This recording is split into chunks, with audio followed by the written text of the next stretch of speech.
What's up, everybody? Today I hit the GOAT Wah and Andre Berto. He's a former two-time welterweight world champion. He held the WBC and IBF titles from 2008 to 2011 and the WBA interim title in 2015. He began boxing to get out of trouble and quickly demonstrated his skills in the ring. He's a great man who took the time out of his day to give me this interview. Yes, sir. I really appreciate it. Thank you for this going interview. on, man? Appreciate you. Nah, no problem. How you feeling? Feeling good, man, out here in the city. Of course, enjoying this cold weather, man, but just coming out here to check the vibes. Of course, big fight tonight, so I'm out here trying to get that energy, man, so it should be good. I love New York. New York is a great city. For sure. Yeah, I started my career here in New York, man. I think I had my first, probably 10 to 12 fights here in New York, so my promoters from here. And, I ended up signing with, with Dame Dash too at the time. So, like I say, New York is like a second home to me, man. Good stuff. Yeah, that's great. And we're doing the interview right here. Yes, sir. Yes, sir. My man got a nice little setup. Yep. He ready. He on top of it. My man been waiting on me, so, we had to make it happen. Yeah, let's get it. Come on. Ready for this interview? Come on, let's go. Let's get into it. Do you know the meaning of your name? The meaning of my name, Andre, actually is my grandfather's name. I got it from him because he's always been... I come from a family of fighters. My dad, was a mixed martial arts fighter. He fought at UFC 4. My brothers, my sisters, they were, national judo champions and wrestling champions. So, my father, like I said, his father was a fighter as well. So that's why he gave my name. He gave my name Andre. So I was only boxing the family, though. But do you know the meaning of it? Do I know the meaning of it? Not so much. I haven't really done too much research on it. You know what I mean? Well, Andre means brave or warrior. Oh, my man been doing his research.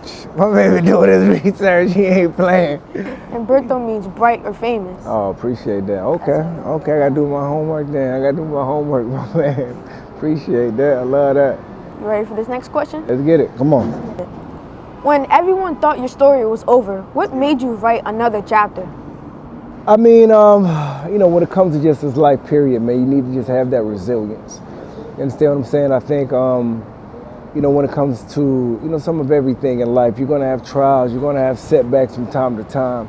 But those that get back up and those that continue just to understand that everything that they want to accomplish is on the other side of that giant, on the other side of that situation that they're going through.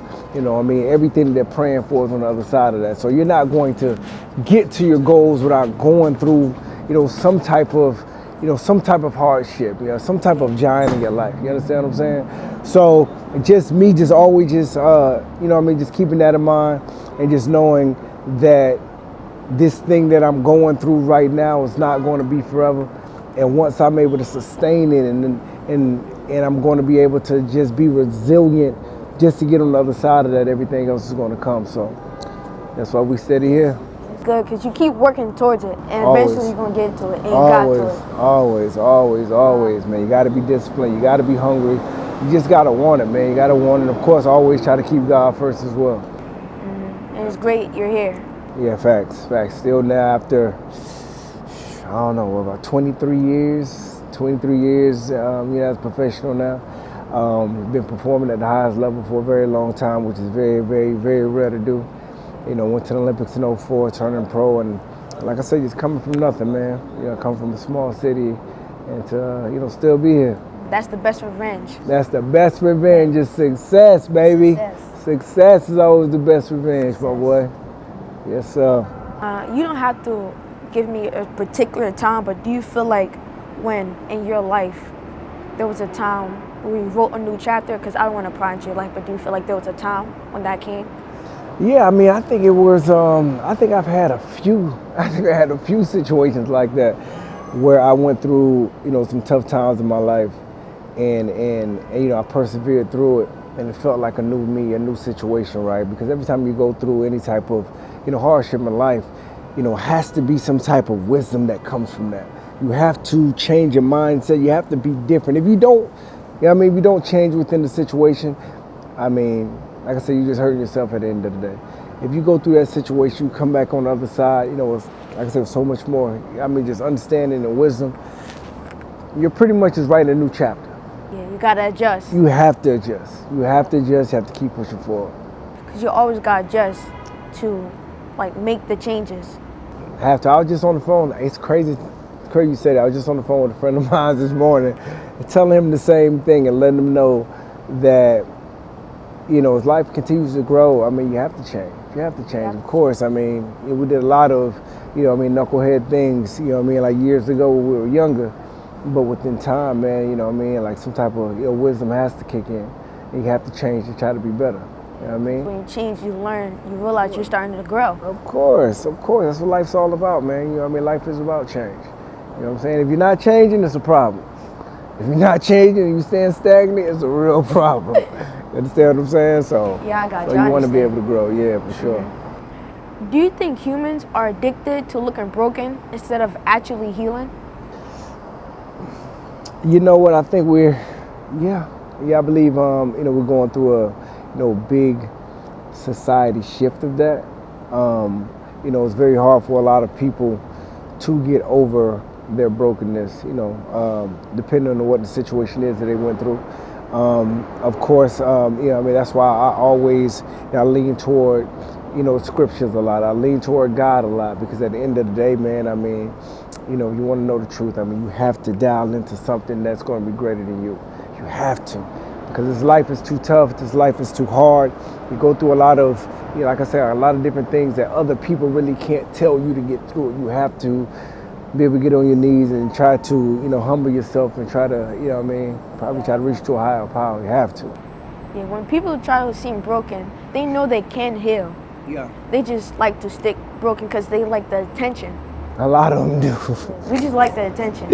A lot of them do, you're so right. we like to stay stuck in that position we're in. Of course, a lot of them do, man. A lot of them, I mean, a lot of people, they love that sympathy. They love that sympathy for a lot of people, man, just to come to them and always try to, they love to be coddled at times, you know what I'm saying? And just, you know, have everybody else feel sorry for them. But that's just not how I came up. That's just not where I come from. You understand what I'm saying? I mean, if you get hurt or you're in a tough situation, you know, you have to figure it out. You got to figure it out. You have to, you know what I mean? Like I said, at the end of the day, you know, I mean, life goes on. Life goes on. You got to be better for yourself, not just for yourself, you know what I mean, for the other people around you. If you got kids, if you got other family members, whatever the case may be, this life isn't just about you. You have to try to be strong, like I say, for everybody else around you too as well, and try to be an example of that. You know what I'm saying? So you can't stay in that stuck pace of brokenness. It doesn't make sense. So you got, for like the other question, you got to change to better yourself, to heal. You have to, man. Like I said, we got a long life to live, and you're gonna go through shit, period. You're gonna go through it. But the ones that know, you know what I mean, shit, you know what I mean, you're gonna go through shit. You know, at the end of the day, the ones that really are, are able to be resilient enough to get on the other side of that, they're going to be able to be these new people, like you said. These new people, they're going to have a lot more wisdom to be able to carry on to the next phase. So, yeah. Not to keep you too long, because I know you're a busy man, and I know you're cold, because you had that shicey on earlier. Looking like a YN. It's cold with me. Yeah, I'm a Florida boy, so I'm cold with me. Yeah, so let me get this over with for you. That's all good. And my last question is always the same question. Without the money, cars, or jewelry, even without family, respectfully, how do you find happiness within you? And you can't bring family up, respectfully. How do I find happiness? My relationship with God, probably. That's how I find happiness, man. My relationship with God and just, I'm just like you said, just kicking the family situation out. Yeah, definitely my relationship with God is probably the main thing that keeps me happy. Just to know that, you know, just to know that we have that close, intimate, you know, relationship, and I'm just not out here, you know what I mean, like by myself. Because just like I told you before, you know what I mean, like life could be very, very, very tough, especially if you're trying to do it, you know what I mean, especially if you're trying to do it alone. So I could probably just say that my relationship with God for sure. God will always stick with you. Always, even if man. you're at the bottom of the bottom, you think you're alone, God's going to be with you. Always, man. Always. Well, thank you for this interview. Appreciate you, my boy. No problem. Well, you heard it from the man himself, Andre Berto. Peace.